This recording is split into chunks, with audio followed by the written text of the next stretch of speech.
Hello friends, welcome to Soundarya Sowmiyam YouTube channel. இன்னைக்கு நம்ம பார்க்க போற ரெசிபி என்னன்னு பார்த்தீங்கன்னா, நம்ம வீட்டிலேயே ஈஸியான மெத்தடில் கடையில் வாங்கக்கூடிய பன்னீர் வந்து எப்படி செய்யலான்றத தான் நம்ம வீடியோக்குள்ளே பார்க்க போகிறோம். வாங்க வீடியோக்குள்ளே போகலாம்.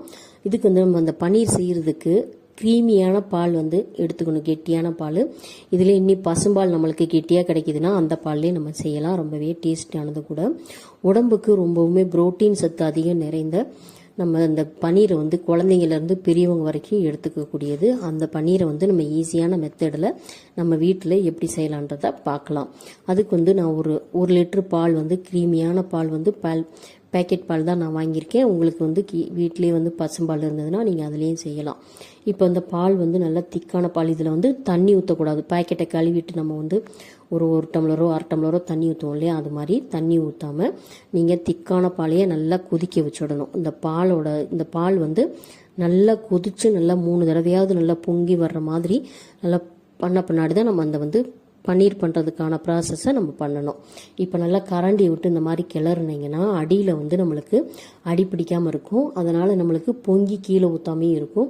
இதில் அதிகமான க்ரீமியான பாலுன்றனால ஏடு வந்துக்கிட்டே இருக்கும். அதை நீங்கள் எடுத்துட்டு நீங்கள் வந்து நார்மலாக வெண்ணெய் காய்ச்சறது கூட நீங்கள் எடுத்து பயன்படுத்திக்கலாம். நான் வந்து அதெல்லாம் எடுக்கல, அப்படியே கரண்டி வச்சு கிளறிட்டு தான் இருக்கேன். இப்போ இந்த பன்னீர் ஆகுறதுக்கான ப்ராசஸில் நம்ம ஒரு லெமன் அறுத்துட்டு அரை லெமன் பாதி அளவுக்கு நம்ம பிழிஞ்சு விடும். இந்த மாதிரி ஃபில்டரில் வச்சு ஏன் ஃபில்டர் பண்ணுறோம் அப்படின்னு பார்த்தீங்கன்னா, அதில் விதைகள்லாம் உள்ளே விழுந்துடும். அதனால் இந்த மாதிரி ஃபில்டரில் வச்சு பிழிஞ்சு விடுங்க. இதாகலை அப்படின்னாக்கா இன்னொரு அரை லெமனை வந்து பிழிஞ்சு விட்டுருங்க.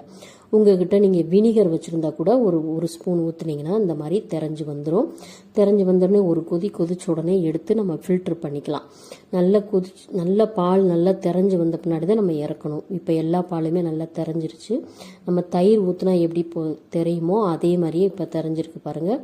இப்போ அடுப்பை ஆஃப் பண்ணிவிட்டு ஒரு சூப்பரான ஒரு வெள்ளை அதாவது சுத்தமான ஒரு வெள்ளை நிற காட்டன் துணியாக இருந்தால் ரொம்பவே நல்ல துளைகள் அதிகமாக உள்ள அந்த துணியாக எடுத்துக்கிட்டிங்கன்னா ரொம்பவே நல்லது. தண்ணி கொஞ்சம் கூட இல்லாமல் நம்மளுக்கு வந்து இறங்கிடும். இப்போ ஒரு ஃபில்ட்ரு வச்சு அந்த வெள்ளை துணியை விரிச்சிட்டு அதில் நம்ம அந்த தெரிஞ்ச அந்த பாலை வந்து ஊற்றி இந்த மாதிரி ஃபில்ட்ரு பண்ணி எடுத்துக்கணும்.